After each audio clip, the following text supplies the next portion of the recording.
moved. Yeah. Because I agree, it isn't enough sign. So because can you help me understand that rationale? Because at the end of the day, they were not a gentleman. I've not met him yet, but the ladies were so belligerent about it, and the fact that I absolutely couldn't be here, I absolutely was doing something wrong. Especially the blonde officer. So I tried to raise the incident with the guy parked in his marked vehicle and doing all of that. Tried to raise it with her, was not interested, not her business, because she's a response officer. But then as soon as I come on here, she's got time to deal with that, but she can't deal with that.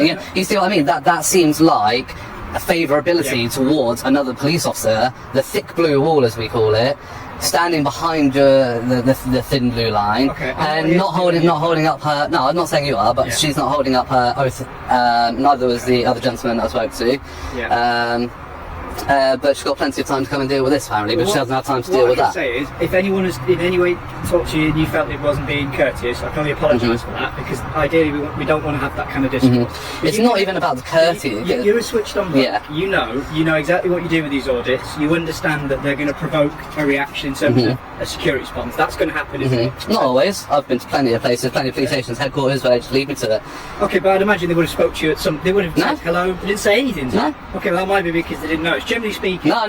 They see me. They might give a wave, but in a police station car park going around different cars, we'd usually stop to say, just as I've done with you, I'm not demanding your details. You give me them, as you bloody well know.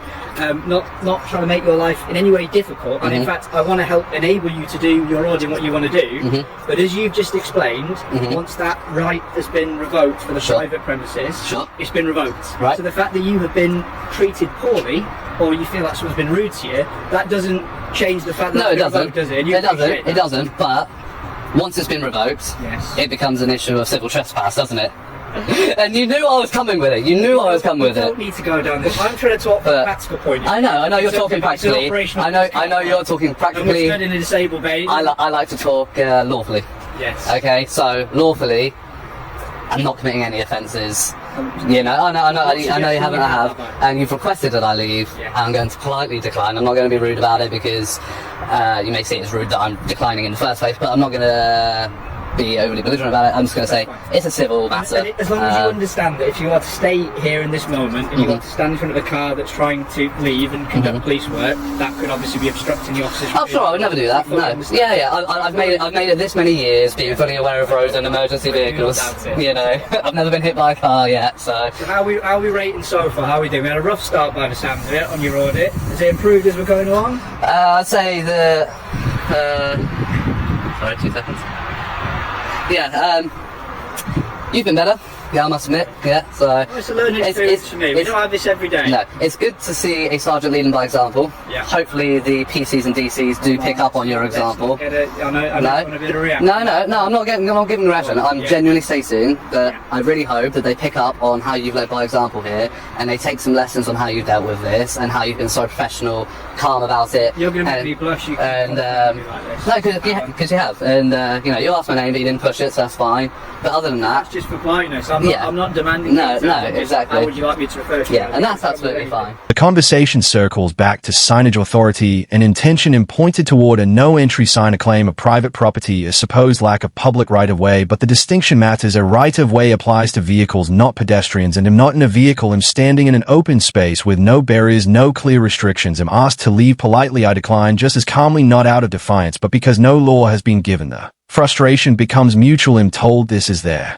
Workplace, I make it clear. So is this. The camera keeps rolling as the standoff settles into something quiet to two people doing their jobs. One question still unanswered. That's absolutely fine, but so I'm afraid I won't be able to pass, as we say, pass fail, whatever, but I won't be able to pass it today, but it's won't be. That's a shame. I know it is, but my viewers will. It's a learning experience, isn't it? Because I'll be candid with you, sir. As you well know, police officers, we do an incredibly difficult job. We do lots of different things, and for every officer, does not necessarily need to know the private car park rights of way and the revoking. They don't generally need to know that in their day-to-day work. They've got a lot of legislation and law. Well, they should, because if they get called to a trespass issue and they don't know the difference between private, public premises and private public areas, that's where they could get themselves into a situation of an officer committing common assault while on duty. That hasn't happened. No, it hasn't today. But that's how, if they don't understand that, it should be quite a basic thing. Because trespass, you get called out to a store where somebody's refusing to leave.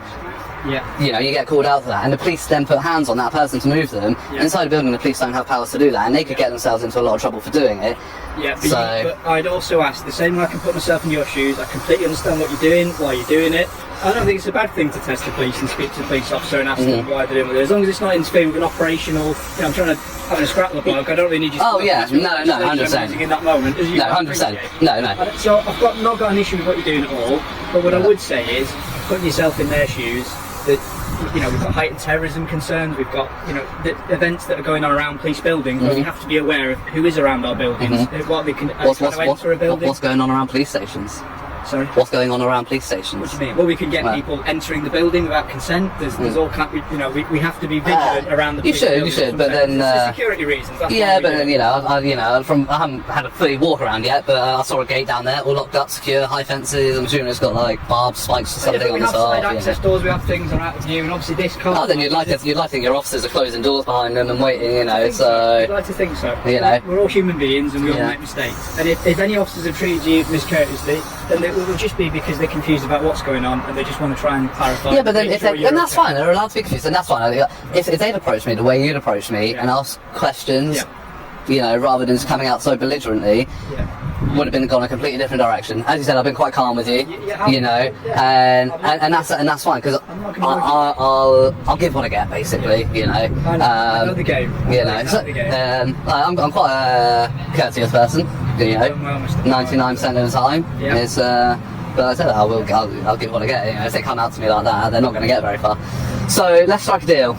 Go on, let's negotiate. I like this. We're onto the bargain. I will leave your car park. Oh, you're a generous man. After I've walked a loop around, and I will walk around, I'll loop around, and I'll go out that way. Do you want me to walk with you so we can have a chat? So you've got some company? I mean, it's entirely up to you. I can't stop you walking where you want to walk, but... I'm not, honestly, it's not to... Don't think, oh, he's doing it because he wants to keep an eye on me. Eventually, a sergeant steps in, and the temperature drops at last. Someone willing to listen. We move away from the crowd, away from the patrol cars, and talk calmly, professionally. Names. I exchanged ranks, clarified the situation, slows down. I explain what I witnessed from the moment I arrived. An officer parked on double yellows, engine running, phone in hand. The point isn't accusation, it's consistency. Scrutiny cuts both ways. This was never about causing disruption or refusing cooperation. It was about being heard, about applying the same standards to everyone. For the first time since this began, the conversation feels balanced, and sometimes that's all it takes to bring a situation back under control. We can walk and talk as well. Yourself, sorry, we haven't actually talked, but if you don't mind identifying. Martin Train, DS. DS, yeah, and number is 705. 705, lovely. Appreciate that, thank you. What's your name? What was your name?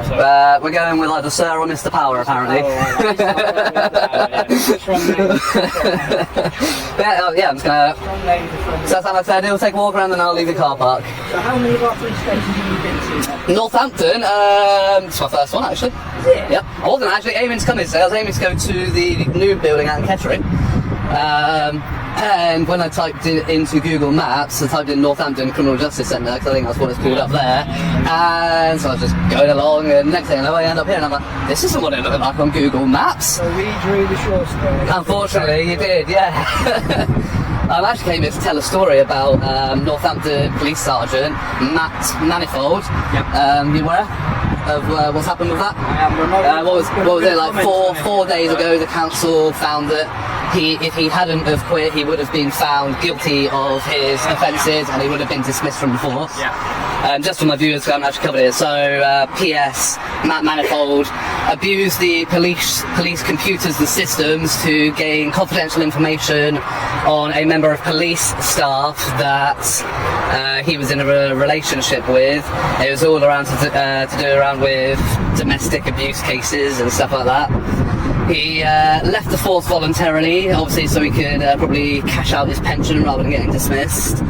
But interestingly, it is an offence under Section 1 of the Misuse of Computers Act 1990 to use the police computers in such a way. It's actually indictable, so he could go to Crown and face jail time. And it could also be classed as malfeasance in public office, which is indictable up to 14 years.